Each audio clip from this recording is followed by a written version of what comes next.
Creative Pro Wrestling fans, I am longtime independent wrestling fan Robert. Never Stop was a great show from the Creative Pro Wrestling Academy in Hicksville, New York. The action begins with Eric James defeating Coach Mamone in a very good matchup.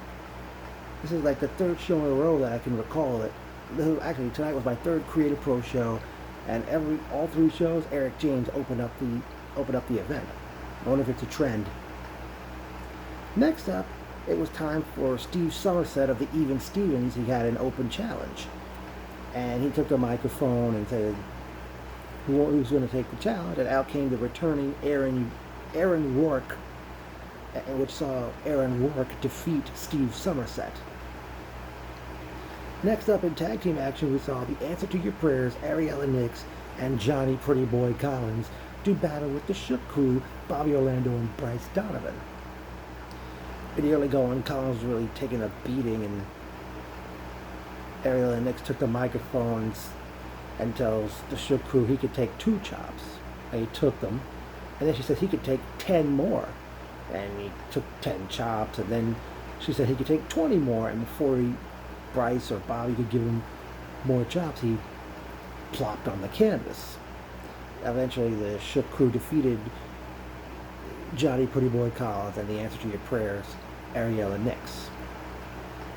The next match, we saw Carlo Weiss defeat Fighter Cat.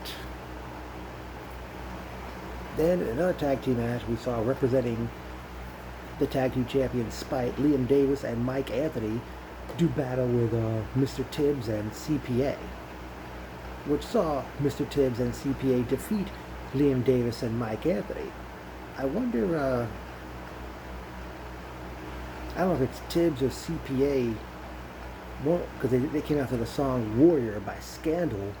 I don't know if that's Mr. Tibbs' theme or CPA's theme.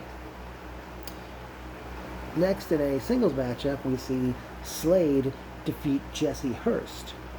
After the match, Hurst attacked Slade until Coach Mamone came out and Jesse Hurst skedaddled out of the ring. Then we saw the wrestler, the vlogger, Jack Tomlinson, defeat the handsome devil, Alex Reynolds, by disqualification when Reynolds kicked Tomlinson in the balls. After the match, Tomlinson took the microphone and challenged Reynolds to a no DQ match at Creative Pro's next event, which is on Saturday night, October 19th, as they return to the Knights of Columbus in Lynbrook, New York. No, Alex didn't really accept right then and there. Next up, we saw Evil Kip defeat Headband Ken, who at one point, Headband Ken, he was wearing like so many bands on his wrist, and he took them off, and he was like shooting like koosh balls a la Rosie O'Donnell when Evil Kip was standing on the top rope.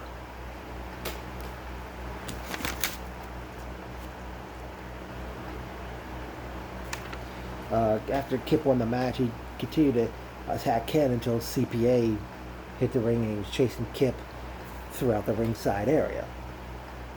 And then it was main event time, as we had a 6-way scramble matchup in which VSK, making his in-ring return, defeated Johnny Clash of Spite, Smart Mark Sterling, the Shook Crew's Max Caster, Bear Bronson of Bear Country, and the Buzzkiller, Pat Buck, to become the new Creative Pro Wrestling Heavyweight Champion.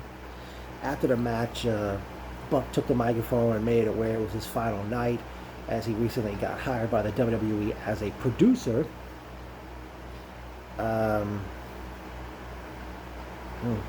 Bear Bronson, I think he took the microphone and talked about that if it wasn't for Pat Buck, there'd be no Creative Pro, and Buck said he trained most of the guys around ringside from scratch, and very heartfelt, of course. And that's how the show had come to an end. Personal notes, it was great sitting with fellow NYWCites Sam and Tommy, great seeing Mike McNicholas.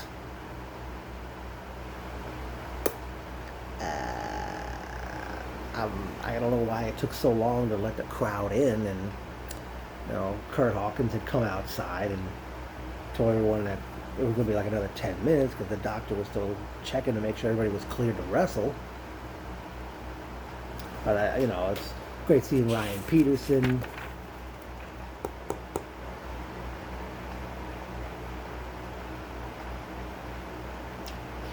Vulnerable quote. I'll tell you, Rob. Ryan Peterson, when I asked who's next, it was a pretty big turnout for this event, and there was like such a seemingly big line before they even opened up the door, and I brought my megaphone took my megaphone out and brought that into play. Ooh. One lovely lady who usually frequents NYWC shows was sitting across the room from me. I hope to meet her someday. Well, ladies and gentlemen, Creative Pro Wrestling returns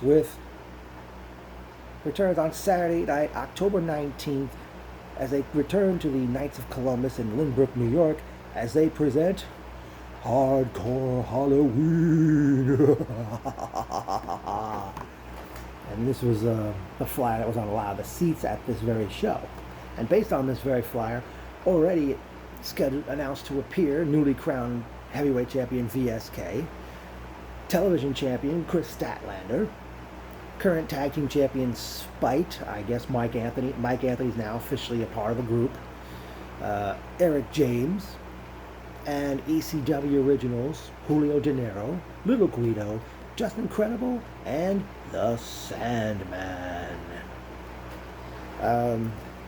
Looks like based on what happened, I guess Jack Thomason will face Alex Reynolds in a no DQ match. I'm guessing CPA will face Evil Kip. But one thing is official for Hardcore Halloween is it will be the Halloween Costume Rumble.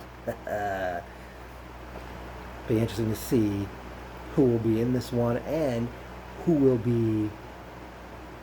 what everybody will be dressed up as. Well, this was my third Creative Pro show in a row, and definitely this was a great show. But that first show back in May, titled Perfection, that's been the best show I've been to so far. As great as these shows are, and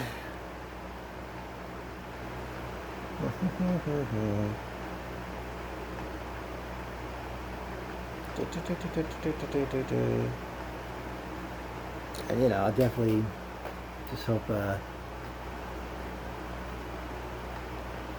everything goes well, and hopefully I'll be able to make Hardcore Halloween on October 19th. As of now, I don't know if I'll make it. But nonetheless, congratulations to the new heavyweight champion VSK, and congratulations to the Buzzkiller Pat Buck, who's now a producer with World Wrestling Entertainment. I sure hope things will continue to go great in Pat Buck's absence. But I gotta say, chant it just to end this video. Cap.